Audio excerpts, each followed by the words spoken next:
আসসালামু আলাইকুম ওয়া রাহমাতুল্লাহি ওয়া বারাকাতুহু। সম্মানিত মুসলমান ভাই এবং বোনেরা, আশা রাখি আপনারা সবাই আল্লাহ সুবহানাহু ওয়া তাআলার রহম করম দয়া মায়ায় সুস্থ শরীর নিয়ে ভালো আছেন। আজ আমি একটি গুরুত্বপূর্ণ বিষয়ে আপনাদের সাথে আলাপ আলোচনা করব, যেই বিষয়টা হয়তোবা আমরা অনেকে জানি অথবা অনেকে জানি না। নূরুস সুদূর নামে একটি গুরুত্বপূর্ণ বই আছে, কিতাব আছে। ওই কিতাবের 205 নম্বর পৃষ্ঠায় আল্লাহর হাবিব বিশ্বনবী হযরত মুহাম্মদ রাসূলুল্লাহ সাল্লাল্লাহু আলাইহি ওয়াসাল্লামের একটি হাদিস উল্লেখ করা হয়েছে, যা রাসূলের সাহাবী হযরত যায়েদ বিন আকরাম রাদিয়াল্লাহু তাআলা থেকে বর্ণিত। ওই হাদিসে রাসূলুল্লাহ সাল্লাল্লাহু আলাইহি ওয়াসাল্লাম ফরমান যে স্বয়ং আল্লাহ সুবহানাহু ওয়া তাআলা ঘোষণা করছেন যে আমি তিনটি জিনিস দ্বারা আমার বান্দাদেরকে রহম করেছি। আসুন জানি সেই তিনটি জিনিস কি, যার মাধ্যমে আল্লাহ সুবহানাহু ওয়া তাআলা আমাদের প্রতি রহম করেছেন। প্রথম যে জিনিস দ্বারা আল্লাহ সুবহানাহু ওয়া তাআলা আমাদের উপর রহম করেছেন, সেই জিনিস হলো খাদ্যশস্যের উপর কীট পোকা নিযুক্ত করিয়া আল্লাহ রাব্বুল আলামিন আমাদের উপর রহম করেছেন।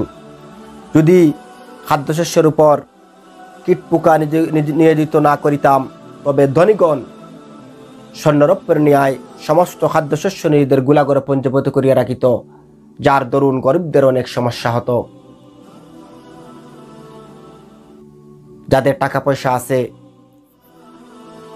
তারা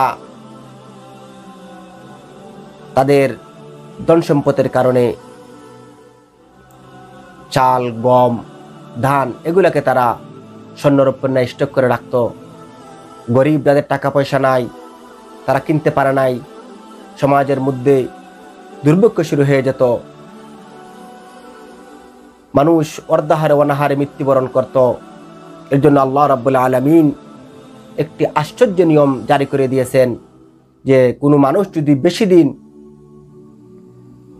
খাদ্যশস্য, গম হোক, চাল হোক, ধান হোক, এগুলা যদি কেউ বস্তাবন্ধ করে রাখে, গুদামদাত করে রাখে, স্টক করে রাখে, তাহলে দেখা যায় যে ওইগুলার মধ্যে এক ধরনের পোকা, যাদেরকে আমরা কুতি বলি, সেই পোকার জন্ম হয়ে যায়। আর ওই পোকাগুলা খাদ্যশস্যকে নষ্ট করে ফেলে। তো আল্লাহ রাব্বুল আলামিন কত ইহসানওয়ালা যে তিনি আমাদিগকে, মানব জাতিকে এই বৈষম্য থেকে, এই বিপদ থেকে রক্ষা করেছেন, যাতে ধনীরা খাদ্যশস্যকে স্টক করে গরিবদেরকে কষ্ট না দিতে পারে। 2 নম্বরে হাদিসের মধ্যে আল্লাহর হাবিব বলতেছেন, আল্লাহ রাব্বুল আলামিন 2 নম্বরে যেই বিষয় দ্বারা বান্দাদের প্রতি রহম করেছেন, সেই বিষয় হলো মৃত্যুর পরে দেহকে পচিয়া গলিয়া যাইতে আল্লাহ নির্দেশ দিয়েছেন। যদি মৃত্যুর পরে দেহের প্রতি বিনিষ্ট হওয়ার আদেশ না হইতো, তাহলে মানুষরা তাদের যে ভালোবাসার, তাদের যে প্রিয়জন ছিল, তাদেরকে দাফন করত না।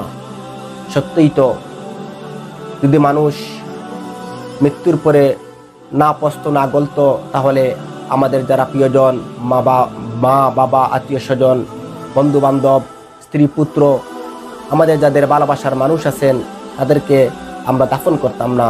তো আল্লাহ রাব্বুল আলামিন বিশাল ফিতনা থেকে আমাদেরকে, বিশাল বিপদ থেকে আমাদেরকে এই মৃতদেহের প্রতি পচে গলে যাবার যে আদেশ দিয়েছেন, তার দ্বারা আমাদেরকে রক্ষা করেছেন। 3 নম্বরে যে জিনিস আল্লাহ সুবহানাহু ওয়া তাআলা বান্দাদের প্রতি রহম করেছেন, তা হলো চিন্তিতদের অন্তর হইতে চিন্তা দূরীভূত করিয়া আল্লাহ সুবহানাহু ওয়া তাআলা বান্দাদেরকে রহম করেছেন। যদি চিন্তিত ব্যক্তির অন্তর থেকে চিন্তা দূরীভূত না হতো, তাহলে মানুষ কখনো খুশি থাকতে পারত না। আল্লাহ রাব্বুল আলামিন কত বড় ইহসানকার, কত বড় ইহসানওয়ালা, রহমকারী, যে তিনি আমাদেরকে যত বড়ই বিপদ হোক না কেন, যত বড় চিন্তা হোক না কেন, আল্লাহ রাব্বুল আলামিন কিছুক্ষণ পর আমাদেরকে সেই চিন্তা থেকে, সেই বিপদ থেকে আমাদেরকে উদ্ধার করে দেন। আবার আমরা আগের মতন হাসি খুশি হয়ে যাই। তো আল্লাহ সুবহানাহু ওয়া তাআলা বান্দাদিওকে এই 3টি জিনিস দ্বারা রহম করেছেন। যদি সেই 3টি জিনিস না থাকতো, তাহলে আমরা অনেক সমস্যার মধ্যে, অনেক অসুবিধার মধ্যে পড়ে যেতাম। তো আজ এই পর্যন্তই। যদি আল্লাহ রাব্বুল আলামিন আমাকে তৌফিক দেন তাহলে পরবর্তীতে অন্য কোনো বিষয় নিয়ে আপনাদের সাথে আলাপ হবে ইনশাআল্লাহ। সেই পর্যন্ত আপনারা সবাই ভালো থাকেন। আসসালামু আলাইকুম ওয়া রাহমাতুল্লাহ।